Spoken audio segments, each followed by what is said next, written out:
Welcome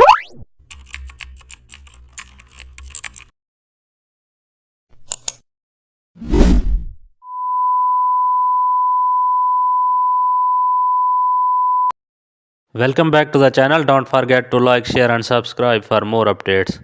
Today we are explore an amazing topic of Photoshop, how to create high conversion e-commerce ad banner using custom shapes. Begin with a bright clean background, then add a soft product shadows to anchor the layout. Also insert bold rectangular shapes for pricing sections. Add circular highlight shapes around the product.